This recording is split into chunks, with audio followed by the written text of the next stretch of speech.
You complete me. Welcome to Primary Technology, the show about the tech news that matters.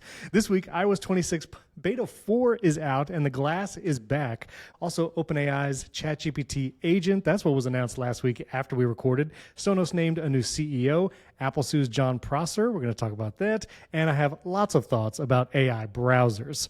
This episode is brought to you exclusively by you, the members who support us directly. I'm one of your hosts, Steven Robles, and we are recording live from the show floor because me and Jason are actually sitting right across from each other for the first time. Hey, Jason.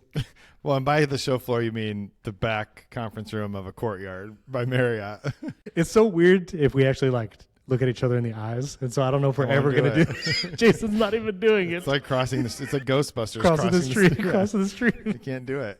So yeah, we're in the random meeting room at a Courtyard in Orlando, and so yeah, hopefully you enjoy. I don't know. We're gonna see how this energy is. We're gonna see how the recording goes. But yeah, let's do it. We have also no 5-star reviews this week, which is again just an affront to us personally. No, I'm just kidding. So here's what we need you to do. Leave us a 5-star rating and review in Apple Podcasts and let us know, do you use an AI browser or not? And if you do, what's your preferred one? Because I have so many thoughts now, and I actually have use cases where it's been useful. Now, you use Dia, you said, right? I mean, I've downloaded it and used it for 2 days. So saying I use it is an exaggeration. You found a couple use cases, though? I have used it, yes. Yeah. Okay, so we'll talk about AI browsers in the personal tech segment. This chair is squeaking, I just realized, so I have to not move as much. All right, but let's talk about it. iOS 26 Developer Beta 4 came out earlier this week, and I put it on all the things, of course. I'm running it on my iPad and my secondary iPhone, and which is probably a bad idea. The MacBook Air I'm using to record right now, because I didn't think I would be using it to actually record this podcast. But there were a couple changes. The glass has come back somewhat.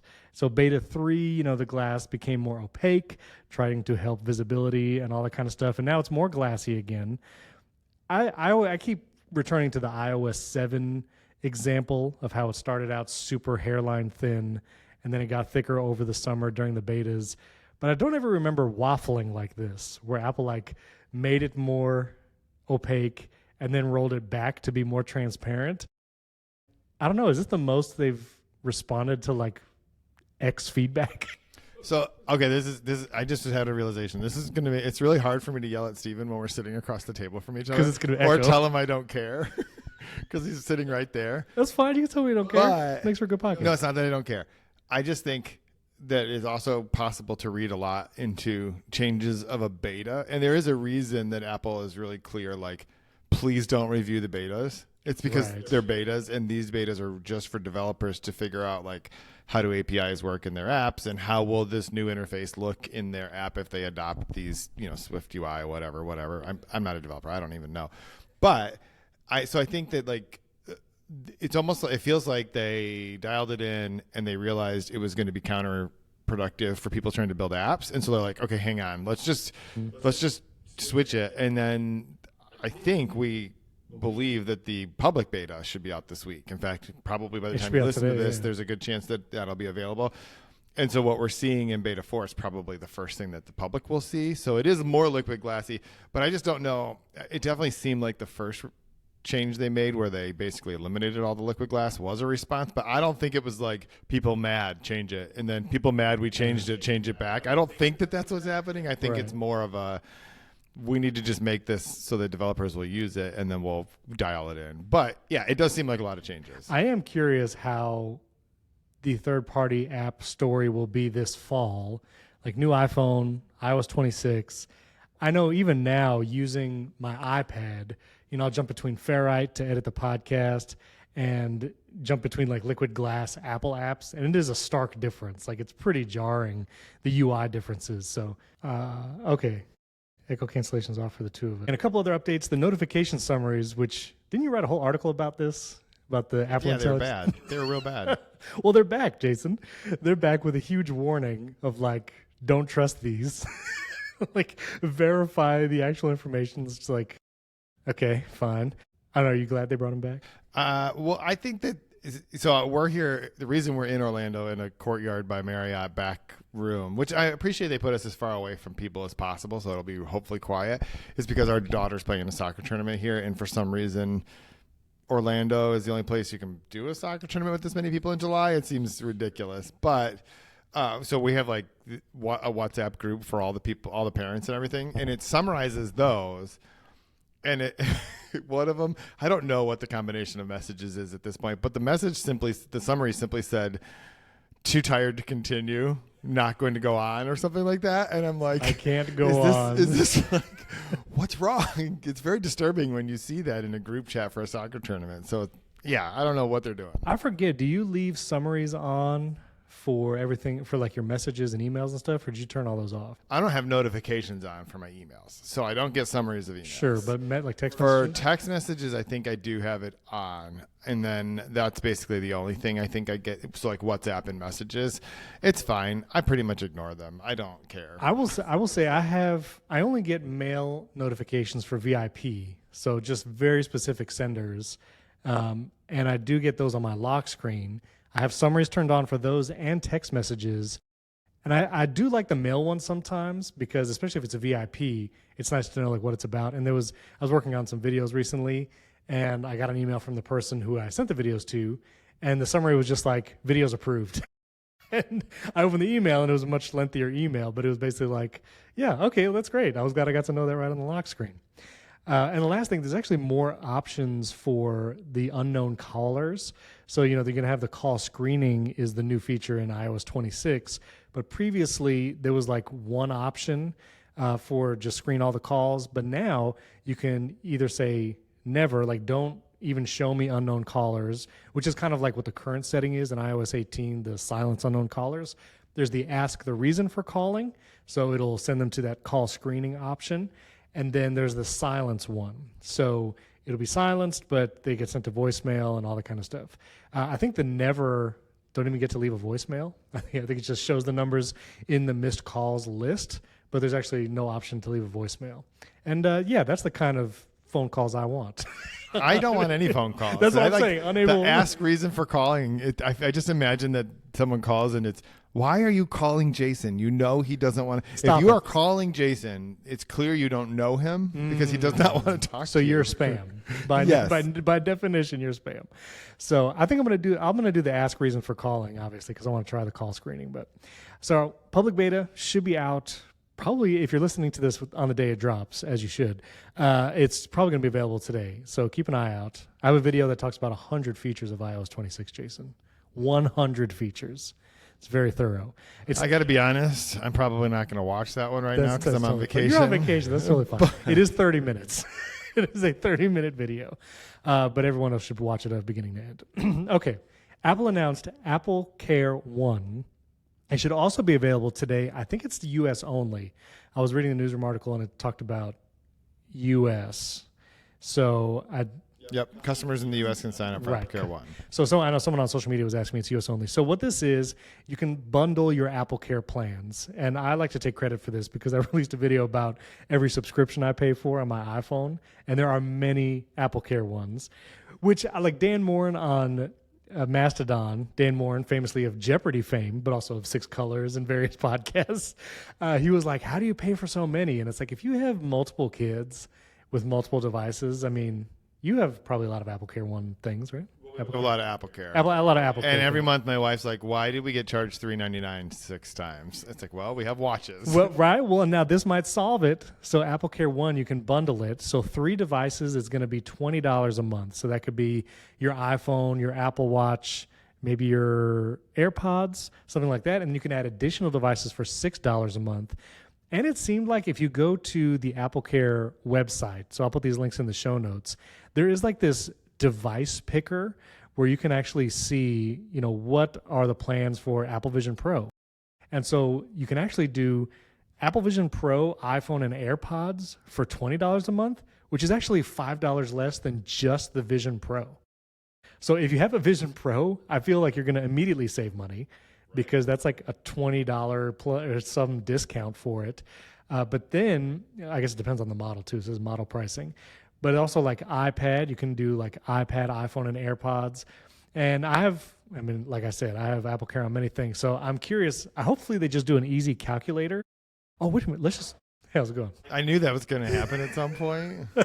Weird though that it was just a random person walking in. Totally leaving that in. Someone just opened the door and probably assumed this was not being used.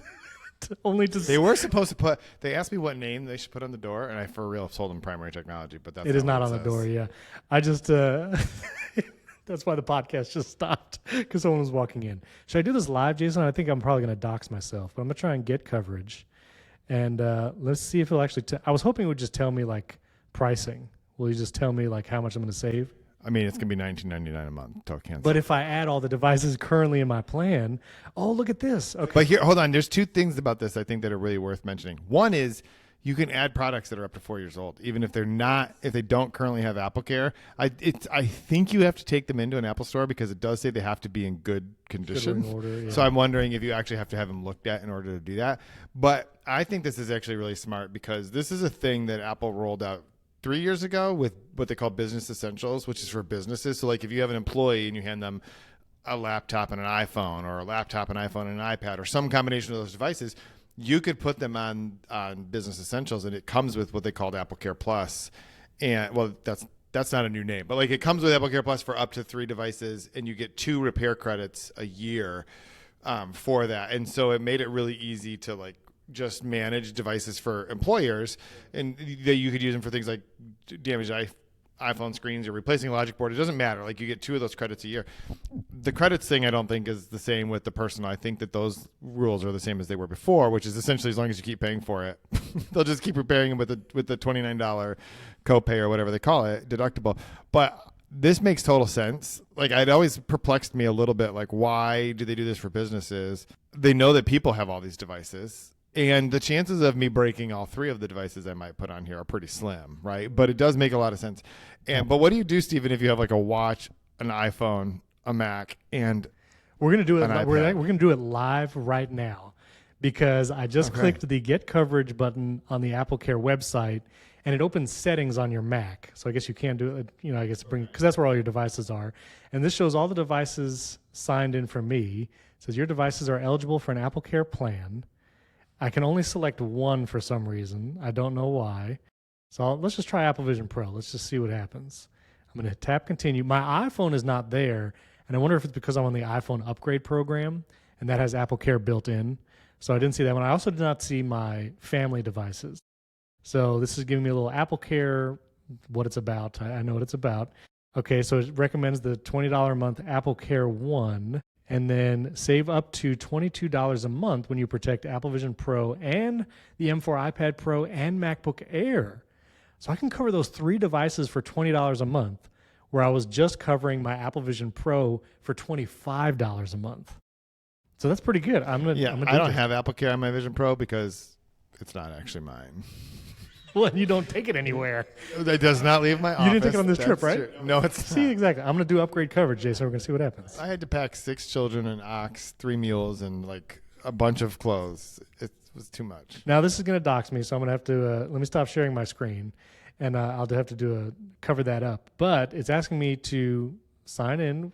Now it only lets me do the group 3 devices. It didn't let me choose like all my Apple devices, so I'm going to have to see what it actually does once we go past that. But automatically, this is saving me money. And so I think if you're like me and had 18 AppleCare subscriptions for various devices, this seems like a better deal. And it's a great deal for Apple because it's insurance and like probably barely any overhead. All right, it says, oh, wait a minute. Now it says devices to add. We're doing this live. So if you want to watch this part of the episode, highly recommend youtube.com/@primarytechshow. It says choose devices to add. So let me add more for $6 a month. And oh, look at this. I can add all these other things. I'll add my AirPods. I don't add my Apple TVs to AppleCare, okay? I'm not that, just saying. My HomePods, I don't do my HomePods. I don't do my Mac Mini because that sits in a closet. The iMac is not mine. That's still a review unit. Oh, but my Ultra 2. So it does not seem like you can do your family devices in a group plan, unfortunately. And so like you couldn't do your MacBook Air and your wife's iPad and your son's phone. Correct. It does not appear to allow you to do that. But I can add these and add this device to your plan at no charge. Sure, let's do it. Okay. Well, anyway, this seems like a good deal. If you have multiple Apple devices and you can apparently it's telling me to go through and add other ones, which I don't know. We'll see how this shakes out. Yeah. Looks like it's a good deal. So I'm doing it. And they do have on that page, I just was looking while you were doing all of that. You can just actually type in the serial number of one of your devices to find out if you could still add it. So if you have a device that hasn't been a part of AppleCare and you're like, can I add this? Just type in the serial number. It'll check to see how old it is, let you know if you can add it. I'm definitely going to do that because we have at least one iPad that is not on there. Well, and now on the settings screen, it shows under AppleCare, my AppleCare One devices, the Air, the Vision Pro, the Apple Watch Ultra 2, and I thought I added the MacBook Air. You can't add an iPhone on the iPhone upgrade program, it seems like. Let me add my MacBook Air. I thought that was already a part of the bundle. And then add this device to your plan at no charge. Right, because you can have 3 devices for the $20 a month.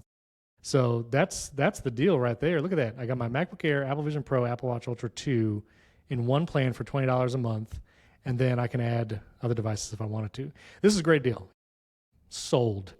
Literally just on the show. Literally on the show. This episode is sponsored by AppleCare One. Okay, let's do some non-Apple news. Sonos announced that its interim CEO has become the full CEO. He's been the interim CEO, I think, since January, so the last 6 months. But this is Tom Conrad. And, the app has slowly improved. They've added more features to things like the Sonos Ace headphones.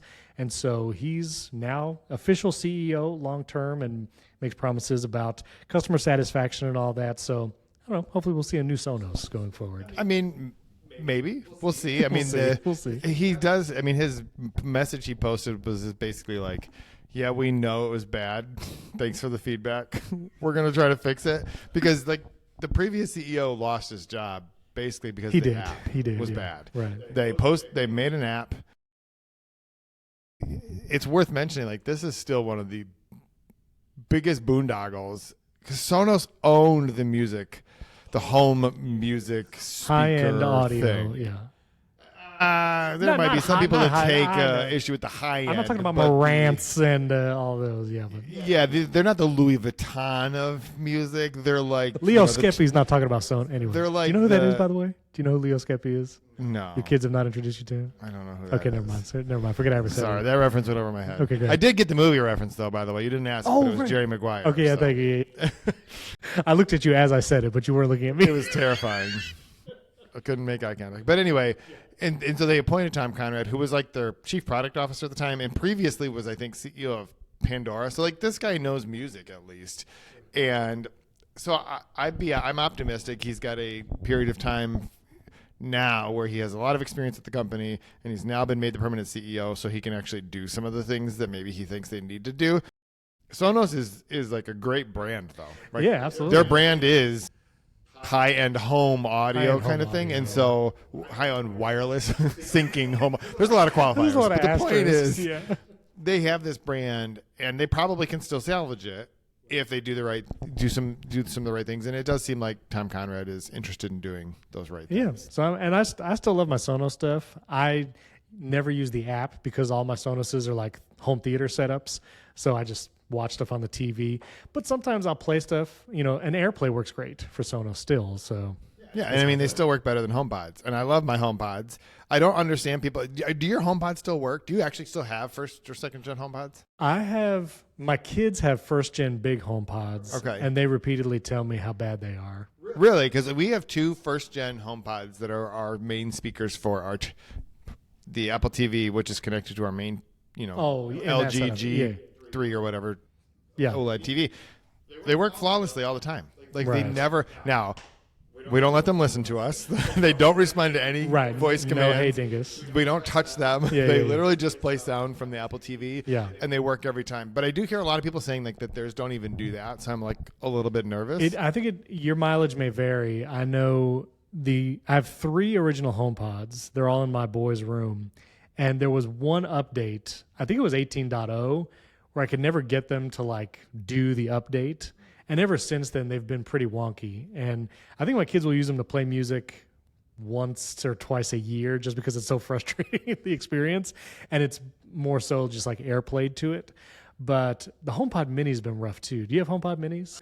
We have 4 HomePod Minis. 2 of them again are just TV speakers. Actually, technically they're all just TV speakers, but 2 of them in our bedroom. The other 2 are in my office, but I almost never turn that TV on. But I do use them to listen to music sometimes, and they're fine. I mean, they're okay. Mostly, for a long time, I used them as the temperature sensors in my office. Oh, right. It was always just cold in there before I got a heater. But it was kind of cool that like your HomePods, and I would put them at opposite ends and see what the difference in the temperature is. Oh, that's pretty slick. So, Pretty slick. I think if you have them in that kind of permanent TV setup, they end up working more reliably because it's just having to do the one thing, which this is a tvOS 26 feature. I don't know if you knew, but you'll be able to set AirPlay speakers as default on your Apple TV, which you couldn't do before. You could set HomePods as default, but you couldn't choose like a Sonos speaker to be the default Apple TV speaker.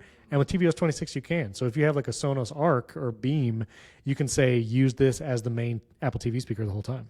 The only thing I have that's an AirPlay speaker is this Bose SoundLink thing that sounds amazing, except for it won't play music, except for if you plug it into the headphone jack in the back. Okay, well, that's like something. It sounds so good, and it was like one of their portable ones. You can put batteries in. You can put D batteries in that thing.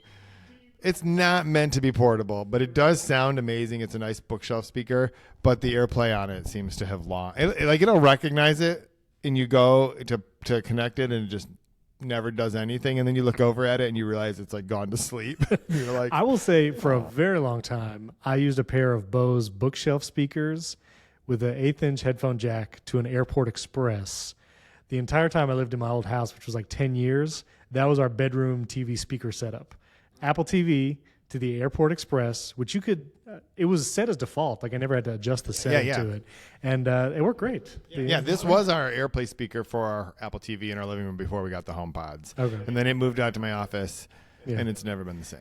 Big HomePods, though, as TV speakers, they're great. They're fantastic. They're great. And they actually have like that surround effect. So it makes me mad, though, every time the kids are like, can we go downstairs and watch a movie? Because downstairs we have like this $200 Samsung soundbar with a sub on a Samsung 1080p LED 70-inch television that we've had for a very, very long time. Yeah. The kids want to go down and watch that. I'm like, nothing about that setup is better, but it has a subwoofer. Right. And so when they're watching, Andor or whatever, they can feel it. Right. And I'm like, you could feel it just fine with the HomePod. The HomePods actually do a very, very good job. They're not the same, but they have good bass, especially the first great gen. bass. Yeah. They really do. Can I interest you in a sofa with a subwoofer built into the cushion?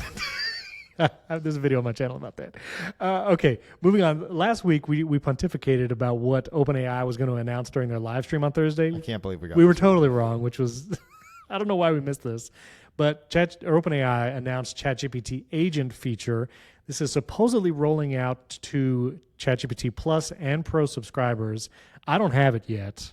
And have you seen it? I don't think I have it. Let me open my ChatGPT. Yeah, and so I've heard it's a slow rollout. Maybe they've actually paused the rollout. Side note, The Verge, if you subscribe to The Verge, they've added this thing where you can follow topics and authors. Yeah. And that's amazing. And so kudos to The Verge for adding features like that for subscription, which is something we do all the time here at Primary Technology. We add features for our subscribers, like our daily show, like the unedited feed where you can hear the guy interrupt us when he walked into this conference room. Anyway. So agent features, I'm excited to try this. I'm really curious because when we talk about AI browsers in the personal tech segment, I've been doing some agentic things that are really simple, but are super valuable and can save a lot of time. And so I want to try this. I think this is great because one of the things I did was, so the people who are in charge of, they're called coaches, I guess. They're in charge of the soccer team. They have this whole itinerary of activities for the girls while they're here. And I just put it into ChatGPT and I was like, what time do we have to do this tomorrow? And it'll look at it and it'll just tell us. And so it's basically like it's looking at our calendar, but I didn't have to add all the things to the calendar. I'm just like, what time do we have to be where for what? And I can just ask it questions about that information. And ChatGPT is great at that. If you give it some information, you can then ask it all kinds of questions. How long do we have to go from the game to the dinner? How long do we have between this and this team meeting? How long do we have for this? What time do we need to be where? How long will it take us to get there? Like all these questions, it's great at that. So not having to actually import a PDF or whatever, where it could just look at your calendar or whatever. I think this is obviously what Siri should be able to do. Well, now that I've been using AI browsers too, there's so many tasks where I'm like, goodness, I just wish my Mac could do this, or I wish Safari could do this. And I know we're so far from it ever being able to, which is kind of frustrating. But all right, well, let's save AI browser stuff because I'm going to freak out about it. This happened like in a good way because I'm excited about it. Jon Prosser, notable Apple leaker who made lots of videos about iOS 26 liquid glass. Apple has sued him. This news came out Friday of last week after we recorded. And if you are unfamiliar with the story or if you haven't heard it yet, basically, Jon Prosser gets these leaks. And in this lawsuit that Apple has, again, is suing Jon Prosser, there was an Apple employee named Lipnick. I forget his first name. But Lipnick worked at Apple, had an iPhone running an early developer build. And it seems as though this other character, Ramacchiati, somehow gained access to Lipnick's phone with the beta on it, basically through like social engineering, like figured out his passcode, got access to his Find My, so was able to track when the phone was left by itself. And then Ramacchiati, when he had the opportunity, FaceTimed Jon Prosser, and Jon Prosser screen grabbed or screen recorded Ramacchiati going through the iPhone and showing all the things. Lipnick has been fired from Apple, unfortunately. What exactly fired for? Maybe he didn't secure the device properly. Maybe it was intentional, though it does not seem so. And Apple is claiming in its lawsuit that Prosser and Ramacchiati actually conspired to obtain this information illegally because it's trade secrets, and so it is against them. Jon Prosser on X responded to the MacRumors article saying, this is not exactly what happened. I have quote-unquote receipts, and he posted a screen grab of an iMessage conversation between him and this Ramacchiati character, and Prosser's asking, how did you get this? And Ramacchiati basically being cagey and not telling him how he got this information. So it's possible that Prosser was unaware that Ramacchiati did this passcode, Find My tracking, and all that unsavory activity. It's possible he was not aware, but he was still obviously involved in this whole process. And this is likely going to have major ramifications for Jon Prosser. I don't know, what happens if Jon Prosser is totally absolved of these things in whatever coming court case there is, if he can just keep doing what he's doing. But his shtick of being the Apple leaker, I feel like by nature he's going to have to be more careful in the future if he continues to do it. I would be surprised if he does.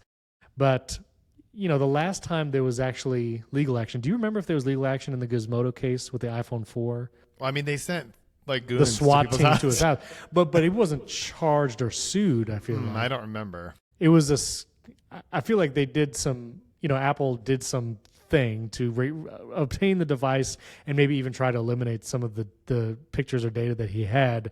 But I don't know if that Gizmodo person was sued. And if you're unfamiliar, before the iPhone 4 launch, which was the first major redesign of the iPhone, it was a huge leak. There was an Apple employee left it at a bar, and someone from Gizmodo obtained the phone, and they posted leaks on the website. In that case, there was not this coercion or deception to try to obtain the phone. It was literally an Apple employee left it, and that was his, mistake. But this case is different. So tell me what you thought when you saw all this come out. I mean, I thought, one, this is the best thing that could happen to Jon Prosser. Just for publicity? I mean, if you get sued for being the Apple leaker, I feel like, how much mileage he's going to try to get out of this? Well, what if he can't leak anymore after this? I mean, okay, first of all, Jon Prosser's, I'm not picking on you, but he's not actually a leaker. Right, the only people who could leak are the people on the inside who have the information. So he's just, I don't know what we need a name for the people who trade in leaks from someone else, because Jon Prosser doesn't have anything to leak. What do you call a not a profiteer, but like a it's like the tabloid. He's a tabloid journalist who tabloids in leaks, I guess. I don't know. So are you saying Mark Gurman is a tabloid?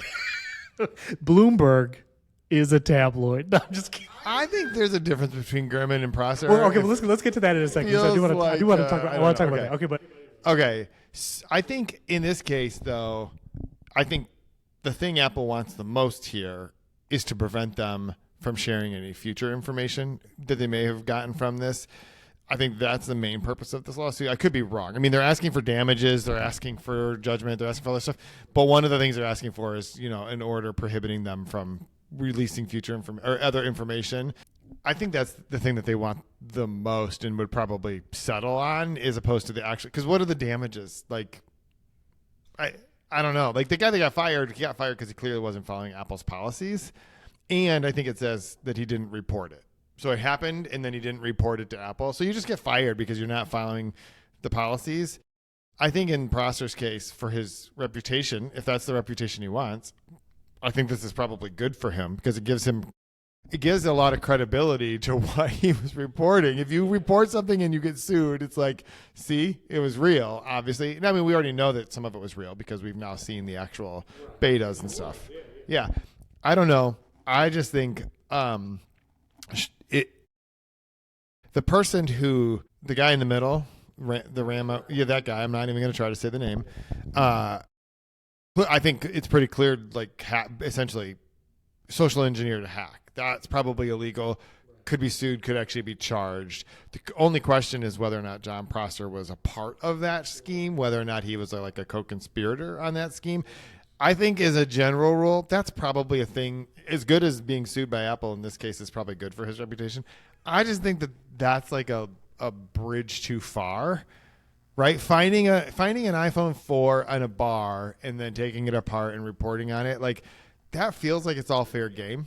And Prosser in the past has supposedly gotten information, like, he was wrong about it, but he claimed to have information about an Apple Watch redesign with square sides. He was wrong about that. He had information about a Mac Mini redesign, which maybe he was like partially right, if at all. I feel like the Mac Mini redesign was not what he said. Also, I think it was obvious that they were probably going to redesign it. Sure. And so, he is, I want to talk about leak culture again in a moment because I wrote a little thing, but I will say, Jon Prosser, he has videos besides leaks. I don't know if you ever saw his like Tim Cook documentary style video. It's popped up in my feed. I've never actually clicked on it because it's from. Well, listen, I was the same way. I was like, what is this going to be like? But I want to give Jon Prosser total credit. That documentary style video about Tim Cook is actually excellent. The production is excellent. The information, the storytelling. He's a great producer of stuff like that. And I think if he can never report on leaks again, he could do really well in that kind of video, which may take more work. There's also a bunch of unsavory news on social media about render artists not being paid by Prosser, and I've seen several people come out talk about that. It's hard to substantiate that and know what's facts there, so his character aside and how he is behind the scenes, I think he could do well in those kinds of videos. Now, when it comes to leaks, I wrote a little thing when this came out because I did the Apple Insider podcast for 4+ years. Covering leaks was something we just did because that was part of Apple Insider's shtick. And I texted someone at another major site that covers this kind of stuff because I asked him, well, one, what is the difference between Prosser and Gurman? And he said, well, one, Gurman, people are just giving Gurman this information. He is not doing anything to obtain it, and so can't really be prosecuted for social engineering something or like trying to get trade secrets in an illegal way. People are just sending him this information. Why are people sending him this information?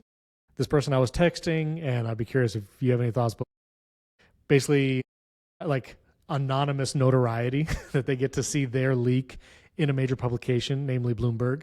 It could be people inside Apple who are unhappy and so are leaking things as kind of a retribution or gotcha to Apple because they're just not happy with something in the company. So there could be several different motivations about why they send leaks to Gurman. But what Gurman is doing, reporting on these leaks, like Apple can't really prosecute it in the same way because he is not actively reaching out and obtaining these things. At least that's what the person told me and it seemed to make sense to me. Now, when it comes to leaks in general, well, maybe before we get to that, any thoughts on that, like the difference between Gurman and Prosser? I think one of the differences, and I understand some of our audience may think that this is just nonsense to say this, but Gurman works for Bloomberg. Right. That is They a have factor. they have a editorial policy. They have an ethics policy. They have all these things in place, and they vet this. Like Gurman can't publish something. I promise you, like he does not publish any of these things without being able to substantiate it to someone, right? He doesn't just traffic in quote rumors necessarily. His newsletter maybe strays a little bit closer to that because it's a little bit more freewheeling. But if Gurman publishes an article, there is a news organization that's standing behind that in a different way. Like I could start a YouTube channel right this second while we're you ordered AppleCare +1 or whatever. I could just start a YouTube channel right now and just start publishing things. But there's no editorial like governance or what policies there. And so there is also a difference in terms of the protections afforded to a journalist in that sort of environment versus somebody. And it doesn't mean it's weird. I don't want to get into the debate about like is a YouTuber a journalist.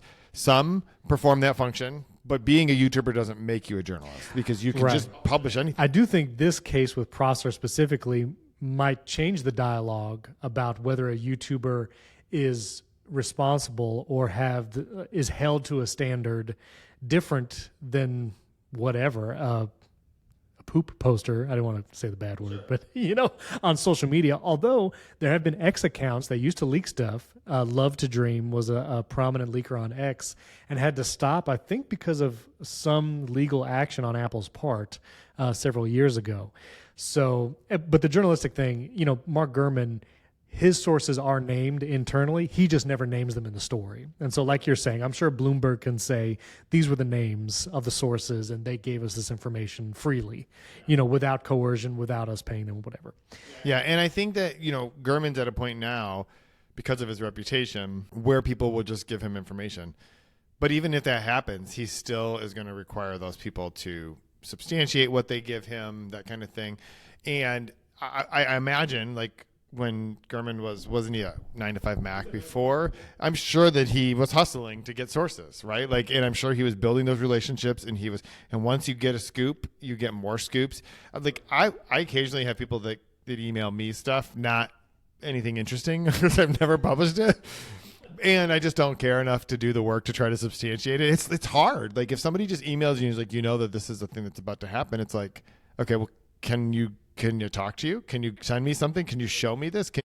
And it's just not for like the kind of stuff I write. It's just not really worth it. But those people that send you things generally fall into two categories. One, somebody who's really upset about a thing, right?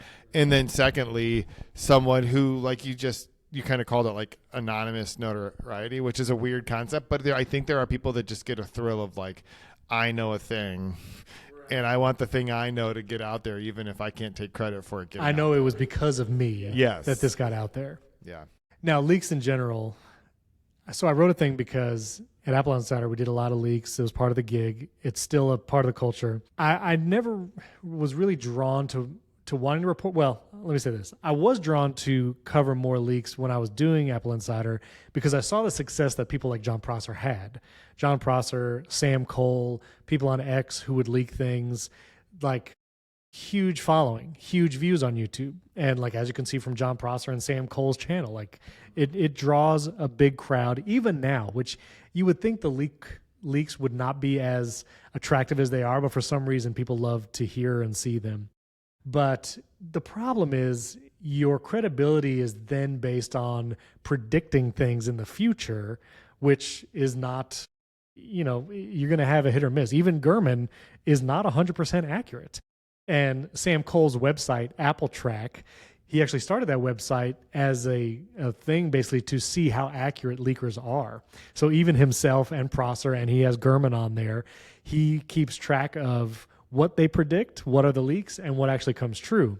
And there's been times when Gurman is spot on, like with the M3 Pro and Max line. I think he called it like exactly the chips they were going to announce, all this kind of stuff. But there are times when Gurman is not right, where he says they're going to launch this thing. I mean, how many times has he said the HomePad with a screen was going to be launched this year? And even now, again, he has said, it's been delayed till 2026, which is like delayed. It's never been announced. Right. It doesn't exist. Apple's never said it. And so for me personally, while it was attractive to think about leaks as like an audience grabber, I don't want to do that personally. We talk about rumors and leaks on this show because I do think sometimes there's value in like buying decisions. Like when a family member asks me, should I get a new iPhone? And I'm like, well, iPhone 17, you might have more options because the iPhone 17 Air is going to exist. And maybe this might be a new feature that you would appreciate. So don't buy a phone in August. Wait. And so things like that I think can be valuable. And that's why we share them on this show. But to build an entire YouTube channel or following based on the leaks is not something that I'm interested in. I would rather say, let me teach you about the 100 new features in iOS 26 that you can use right now. And that's the kind of video I want to make. So I don't know. Do you have any thoughts? Yeah, I just think that like the thing about reporting on rumors and leaks is one, yes, you trade in a little bit of your credibility every time because you might be wrong. And if you're right, you build up a little bit of credibility. But like you and I could just like make some things up right now, and there's a chance that 3 of them would be right. If we guessed 20 things, 3, and it's like a broken clock. It's right twice a day. Does that give us credibility? But the other thing is you're only as good as your last leak. Is that how it would work? True, like too. you have to constantly be hustling in that regard. And I think it's interesting because the alternative is like, well, do you just report on PR nonsense that companies send you, which is also not necessarily fun. One of the things I like is like I get to have an opinion about the things that I write about. So I mostly am writing about things that we already know to be true because they've either been reported somewhere or I've seen the thing or I've had a briefing about it. But I don't just write the story about what just happened. I get to write about what I think about what just happened, which for me is like the sweet spot because I get to just pay attention to what's happening in the world and then have opinions about it and then write about it as opposed to, okay, well, I need a scoop or I need a whatever. Because even like you just look at people like Alex Heath or Tom Warren or some of them, it's like who are very credible in their area, but also like Alex Heath, his whole thing is like he gets recordings of Meta meetings. What happens if that stops? Like someday, Meta, I promise, is trying real hard to not have that happen. Yeah. And I mean, other than Gurman, who I'm pretty sure his source is Tim Cook, so that should continue for a while. Everyone else, it's like, what happens if they find the person? And you just have to work so much harder to get the same stuff. And I do think like Chris Welch, previously at The Verge, which is now he's at Bloomberg, which is, again, kind of funny, another leaker. He was like the Sonos. Yeah, he's why there's Tom Conrad's the new CEO of Sonos. But he was always, like his track record was, I think, close to 100% because the Sonos Ace headphones, new version of the Arc and Sub, like he nailed all of those. He like saw them. Yeah, he saw them. So listen, we're gonna leak something right now. You ready? That's a weird sentence, but Apple is going to release an M5 iPad Pro. That's the leak. I mean, that's it. They never did an M3, so it's exactly. You never know. It's kind of risky. You never know. But they did a 1, 2, and a 4, and the 2 is still the best because it has the Smart Folio keyboard. I've had so many people asking me like, "What keyboard should I get?" And it's the Smart Folio, but you can't get it on the new one. You can't, and it makes me crazy because this display is so much better. Anyway, let us know. Leave us a 5-star rating and review. Leave us in the review. You could say whether you want us to do more leaks or not, but we're not going to, whether you say it or not. So just let you know. But you can let us know.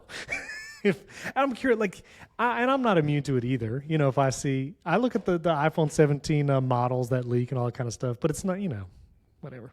And I don't know what the thing that it's sort of just the attraction of the unknown, why people like seeing the leaks, because there are other tech podcasts that do spend a lot of time talking about the rumors about the next devices. And I think what can happen is the rumors never have the full story. And so I often will then see when the products are released. This happened especially with the square-edged watch. People are then super disappointed by the Ultra. And it's like, this thing's amazing and the battery lasts 6 days. Like, what more do you want? I don't understand. Yeah. And the other thing I wanted to mention, last thing, it's interesting how some leaks get even like mainstream where big YouTube channels that don't typically cover leaks, like still talk about it. Like they'll make videos about the iPhone 17. Like right now, you can go on YouTube and see from really reputable people I met at WWDC. And not to say that makes them unreputable, but I think just by nature of sometimes if there's no news, the leaks are the news. And so you got to feed the algorithm, man. The algorithm. Listen, that's why I like RSS. RSS. Viva la RSS. No algorithm between you and the episode. No distribution. You have unlimited distribution, zero audience, but it's great. And RSS gets injected right into your vein. That's how the episode is delivered. That's what we need. All right. Before we get to AI browsers, I do want to mention the Trump administration did talk about AI and how it's going to be in everything. It has the AI action plan and some notable things that he was saying that the AI plan, he wants to accelerate AI innovation here in America, building American AI infrastructure, which is probably data centers and GPUs, I guess, and power. And he wants to lead international diplomacy and security around AI. And this, which an interesting quote, I thought. They want to prohibit the federal government from contracting with large language model developers unless they, quote, ensure that their systems are objective and free from top-down ideological bias. I don't know if they know how LLMs work. Also, the problem with this fundamentally is if you have, there's literally no way to have an LLM without some kind of a bias. But if you did, someone would think it was biased because it didn't agree with them. That's what we mean when we say no ideological bias. What we mean is like it agrees with me. That's a good point. That means someone else is going to think that it. Right. Because if you were to ask an LLM, the next election, 2024, 28, I guess. Steven is 2025. iOS 26, 2024. iPhone 17. 2028. In the 2028 election, like if you ask an LLM, objectively, who would make the better president? There is no answer that anyone would say is then objective. Well, and here's the thing: if the answer that the thing gives you back is like, that's a personal decision. I can't give you that. Right. You're like, it's biased against my person. Well, yeah, exactly. So I don't know how that could be achieved, but yeah, more AI. We're gonna do lots more AI apparently. And the other thing I saw that was interesting about this is like, yes, they're gonna not contract with LLMs that have some kind of a political bias, but like. Again, like you said, do you not know how these things work? They're literally trained on what humans have done. But I think a bigger thing is that we didn't really talk about, but is part of the whatever large, beautiful bill or whatever thing. Big, beautiful bill. It's like their states are not going to be allowed to regulate AI for 10 years or something like that, which I do think there is an advantage to having one set of regulations for this kind of thing, because right now a lot of the regulations, we're in Florida, I live in Michigan, our cars are basically determined by the regulations in California, right? Like that's just the way that it kind of works. And I do think that that's not a good system where one state can set some sort of a standard that then has to affect every other state. And in some cases, like I'm not advocating for pollution, like I drive an electric car, I'm trying to avoid pollution, whatever. But I think that like there are a lot of things where states should have the opportunity to set the regulations that they think are best. AI, though, I think we just don't know enough. Like I'm not sure anybody should make laws yet, and that's not to say it should just be a free for all. I just don't think we know enough about what's happening or how these things work. The people that make the LLM still don't quite know how.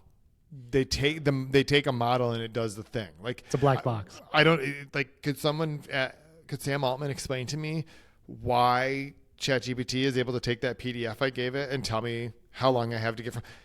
I don't think it could, because it's just turning them into tokens and then predicting the next token. It's like I don't know how it's doing that. So maybe having laws would not be a good thing. Which is why it's just kind of absurd to be like, well, we're only going to work with LLMs that don't have a political bias. Like, I don't think. Yeah. I don't understand. Yeah. All right. So I want to talk for our personal tech AI browsers. I do want to mention, side note, the latest Decoder episode, which was hosted by Alex Heath. I was listening to it on the drive over here because so we could do this in person. And the latest episode is with, I was not on their website yet. I forget. It's with the Mirage app CEO, which is an AI video generator app. It's a great episode because Alex Heath is talking to him about what does the future mean for all this AI generated video. And the Mirage CEO is basically saying, like, right now they have models that can generate video at an infinite length because, a lot of, like, I actually used VO the other day, like legit, and those videos are capped at 8 seconds, both computationally, because it's exponentially harder computationally once you get past 8 seconds. They talked about that in the episode, but also, cost and all that kind of stuff. So he says Mirage and others have models that can do like hours, and it's much less computationally involved, which is pretty wild. But he was basically saying, like, in 6 months to a year, we'll be at a place where video and audio can be generated, and it will be almost indistinguishable. And he was talking about some of his models that it can generate things out of whole cloth. Like, it doesn't even need a photo. It doesn't need any kind of base material. It can just generate stuff. But if you give it a photo, and Alex Heath said, the Mirage CEO asked for permission. He took a photo of Alex Heath and then generated a video of Alex Heath talking. And while the voice didn't sound like him, Alex Heath said the image was freakishly accurate. And so, again, I want to keep talking about media literacy. And this was an interesting interview because at the end, Alex Heath was like, what do you think 100 years from now? Because the Mirage CEO was like, we've done some thought experiments on what would 100 years from now be with all the AI generated content. So 100 years from now, what does it look like? And he thought, the Mirage CEO, that the worst case would be no one trusts anything, video, photo, written, and only depends on like eyewitness testimony, which he said, ironically, is what it was like 100 years ago, when there wasn't any photos, there wasn't any video, there wasn't that much written word. It was just people's eyewitness testimony, which is kind of hilarious, especially when you think of like ancient documents and how people critique the reliability of what happened 1,000 years ago. Maybe it would return to that. He said that might be the worst case scenario, which I feel like, and the main difference would be the speed of correction. So if there is an AI generated video that shows someone saying something that they didn't, the correction can come much faster now than it could 100 years ago, because you just couldn't get an eyewitness testimony around the world in seconds. But best case that we would have some kind of watermarking, and people would. And he had an actually really interesting idea. He thought watermarking AI generated video would be less useful than marking legitimate video. And he thought maybe in future models of like the iPhone and other phones, that when you record a video, that it could have some kind of cryptography, not like cryptocurrency, but like code or cryptography hashing that could actually mark what device captured this, who captured this, where were they, what was the time and date, and that information could be secured so that a video could be verified as true rather than trying to verify a video as AI generated. And I thought that was a really interesting concept, and that made me a little more hopeful, because I feel like, especially for like journalism and how much just random people's videos are used on the news and stuff, that would be, I feel like, a noteworthy system to say, like, we were sent this video. Again, you have to have some kind of software or something to decode and say, like, this is legitimate. But yeah, I don't know. I thought that was interesting. I just think in order to become a CEO of an AI company, you have to be able to say, we're making this cool thing that could destroy the world, but it's probably better that we make it because it's going to get made anyway. Right. But that's such a weird argument. It's not great. It's not great. And they believe it wholeheartedly that, like, yes, this thing could be used for terrible purposes, but we're going to keep building it because someone will build it. I'm like, but what if no one did? That's literally, you should really listen to it when you're back from vacation, because Alex Heath asked the Mirage CEO, like, this is going to be used for malintentioned purposes. Why are you doing it? And he was like, well, the way capitalism goes, someone's going to build it, so we're going to do it. And we're going to... Someone's going to make the thing, right, and we want the money. Well, and he was... That's what they're saying. There is like the optimistic, like, or altruistic idea of, well, we're going to try and do it in the most responsible way possible. And like on their website and in their mission statement, they try to tell their users, like, use responsibly, basically like the alcohol warning. But we're going to make it in the least offensive way because you will give us money. Yeah, we will not be the bad guy. That's really the reason. Yeah. So anyway, I want that to lead into AI browsers, because I went from using no AI browsers to using all the AI browsers. I've used Dia. I got invited to Perplexity Comet, and I've been using that.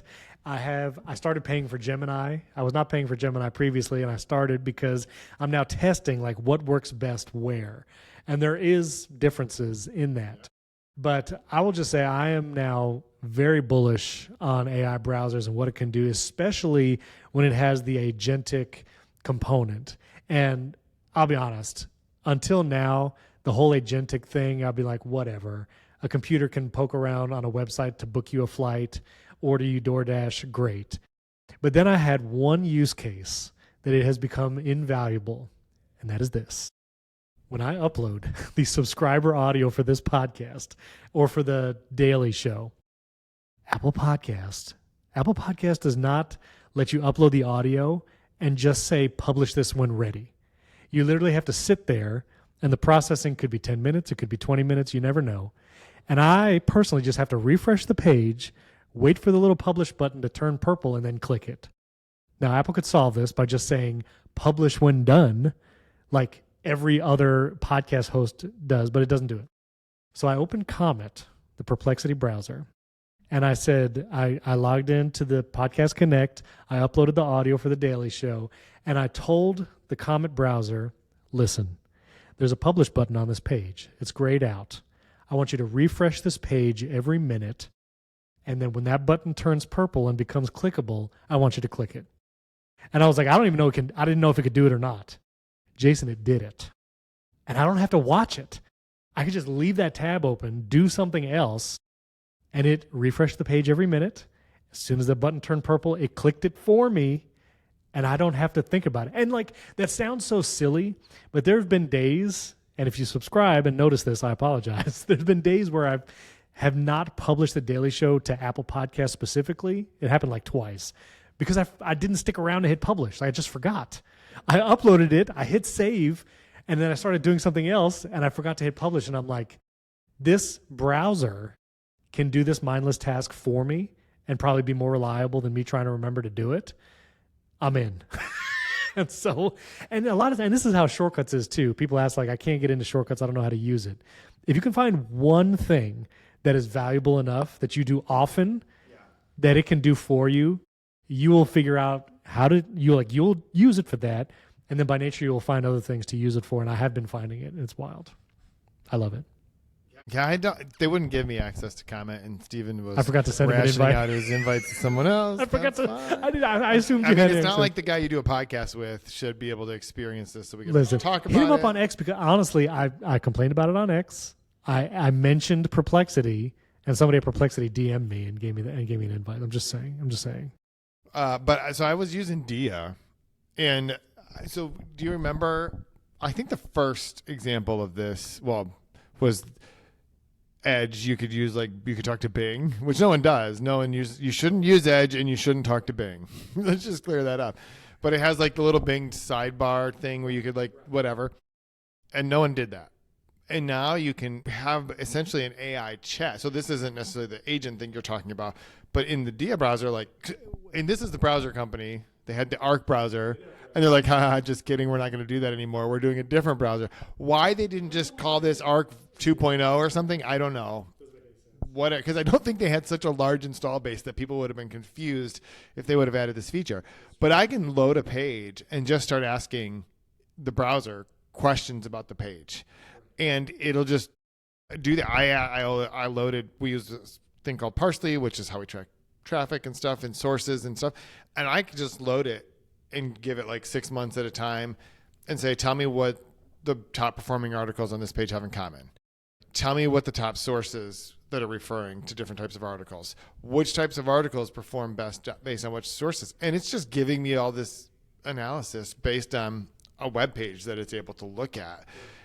That kind of thing is insane, because that's the kind of stuff these websites don't have these tools built in. A lot of people are trying, but if it's just built into your browser, it just completely eliminates the need for the services that you use to have to also build it in. And in a lot of cases, I suspect that the browser will become a much more useful way to do that, because you can have the same experience no matter what you're. So I'm gonna share my Comet browser real quick. So if you're not watching, you can watch the segment over youtube.com/@PrimaryTechShow. It works great on YouTube too. Now Dia can do this as well, but this is Comet, and so I loaded up Sarah Dietschy, guest on the show, friend of the show, her last video talking about her new studio setup, And so I'm just going to ask Comet the question, what camera is Sarah using in her studio? And based on the transcript that Perplexity and Comet can pull, it just that quickly will say, oh, she's using the FX3. And so this could be a 2-hour, a 3-hour YouTube video. If it's an interview, you could say, give me the key takeaways from this video as a YouTube creator, or even personalize it more and say, what can I do differently about my creation process based on the advice in this video? And just having that contextual awareness, like being able to ask it about the thing on screen, is huge. Now, Dia does that and Perplexity. But what Comet, Perplexity's browser, does more is that agentic stuff, meaning it can like click on the website for you, actually take action on the website. And so one of the other things I did, depending on the use case, maybe this is great, maybe not, but like I went to a website. I really wanted to get a PDF from the website, and it was making it difficult because it was trying to obscure it through like pop-ups and JavaScript or whatever. And so I had the website loaded, and it also required authentication, which then makes it difficult to like get through the code and stuff. And so I asked the Perplexity browser, Comet, I said, this page has a PDF on it. I just want to get the raw PDF URL, find it. And it did. And it actually had to go back and forth. It like loaded the file several times. It had to refresh it because it had to watch the resources load in the developer type consoles or whatever, which it's just doing behind the scenes. And it tells you what it's doing, like step by step. It's saying, all right, we're looking for the XHTML this, we're doing this. And it just immediately, the value was immediately became aware of using browsers like this. And now I'm like, well, man, I want this to do all the things. I even pulled up a Google Sheet. I had a Google Sheet with like 5 different YouTube links. I was doing some research about the best, the top videos that talk about podcasting. And so I had a Google Sheet up with links in the sheet. And I could just ask Comet, look at the 5 videos I have linked in this sheet right now on screen, and tell me tell me the things that make these intro hooks high performing. And it could just do it. And it didn't even have to like change what I was looking at. And so those kinds of powers that you get from this kind of browser, it's like, one, I'm in. I'm 100% in. I'm going to try and find more use cases as I go. I'm going to try and make a video once I could figure out enough things to compare. And also how far Safari is behind on all of this stuff. Because Chrome, Google is building Gemini into Chrome like Comet and Perplexity, like the Dia browser. It's only early access right now. You have to pay. But I realized, as if you start experimenting with these things, Gemini is really good at YouTube type queries. And when you give it a YouTube link, Gemini will be like, do you want me to watch the whole video before I answer? And it's like, yes, please do that. And it does it much faster. I don't know how it's doing it. It's probably just via the transcript or whatever. But I'm like, okay, well, now I want Gemini for this. I know Comet can do this task for me, and I'm excited. Yeah, the only thing I'm really excited about in this entire conversation is you now realize it's okay to use different browsers for different things. Because I realized, like, I do still just use, this is not about AI browsers, but after our last conversation where you tried to like roast me for using Brave instead of just Safari. I use Brave for Riverside. I'm saying I use it for basically all work-related things, but I use Safari. If I'm just going to open Netflix, I'll just open Safari. If I'm going to, which does not happen very often, but if I was going to open like Instagram on my Mac, I'll just do it in Safari. If I was going to so for strictly personal things, I just often just use Safari. But for almost every work-related thing, I just use Brave for various reasons. Actually, the number one reason is because the way that Safari displays a large number of tabs just breaks my brain. I don't even know why. It's terrible. It's horrible. But the point is, now if I'm researching an article, I'm going to probably use Dia. Like, it's so much better for that kind of thing than either Brave or Safari. It's okay to have different browsers for different purposes. And Dia did a nice thing where, like, when I opened it for the first time, it's like, do you want me to just import all your information from Brave? So everything moved over. My favorites, my logins, my history, everything just moved over. Tab groups, we had this conversation. I created tab groups. It moved my profiles over, everything. You know what they can import from? Safari, which is really annoying. Dia, It Comet. says coming soon or something like Well, that. and I actually asked, so I was DMing somebody from Perplexity, and they were like, there's some security protocols that Safari has that doesn't allow for that kind of export-import thing, which I'm like, all right, yeah, I'm all for privacy and security, but like, I would love to But I have just a- want to do the thing. I just want to do the thing. I'm like, you're an agentic browser. Can you just like click every bookmark I have in Safari? But Could you just write a script that'll just do this? Because then I was thinking like that capability in Comet, that agentic stuff, man, I want that on my computer. Because so last night there was another thing I was trying to do and I couldn't get the PDF. And so I was basically took screenshots of a bunch of different pages and combined it into a PDF. And I was like, I'm over here like an animal doing a screenshot, keyboard shortcut, pressing the right arrow key, doing another screenshot. And I'm like, I just want to be able to tell my computer, take a screenshot of every page of this document. And like, that's such a simple task that it should be able to do. And it's like, would be mindless for me. And like, I'm sure there's lots of spreadsheet tasks that it would be able to do. And I'm sure if you use Google Sheets in the browser, Perplexity and these browsers will be able to like do formulas for you. So if you struggle to do that kind of stuff, I'm sure that's coming soon if it's not there already. So anyway, I'm all in. I'm excited about AI browsers. I resisted installing Chrome on my Macs because I was like, I have Brave. I don't need Chrome. Now I have Safari, Dia, Chrome, Brave, Edge all on my computer. I still won't install Chrome. I did it because of Gemini, because it's good there. I mean, I didn't install Chrome on my Mac Studio for what it's worth. I only have it on this beta MacBook Air. Yeah, I don't care what they add to Chrome. I still won't use it. Only because I wanted the Gemini built-in access to see if it would do the agent. I'm basically doing it for a video. Once I do the video, I'll probably stop. Which, by the way, the Chrome icon is in Squircle Jail in macOS Tahoe. Like it doesn't. But anyway, all right, we're gonna have a bonus episode. I want to talk about Stephen Colbert and what is going on with Paramount. So if you want to hear the bonus episode, the only way you can hear that is supporting the show, which you can do directly on Apple Podcasts. You can go to join.primarytech.fm, support us there, and you get ad-free versions of the show. You get the bonus episode every week. You get our Monday through Friday daily show, and you get an unedited raw audio recording, which you can hear our interruptions here in this room and a little small talk before the show. So again, links to support us there. You can watch the show on YouTube. Just search for Primary Technology, and you'll find us right away. And if you can, leave us a 5-star rating and review on Apple Podcasts. Thanks for watching. Thanks for listening for our first in-person recording. It's amazing. It's the first time. It's amazing. Jason wasn't ready for that, but that's okay. All right. I didn't know what I expected from you either. I mean, I'm so excited. I was already here, so thank you for driving all the way. That's right. All right, we'll catch you next time.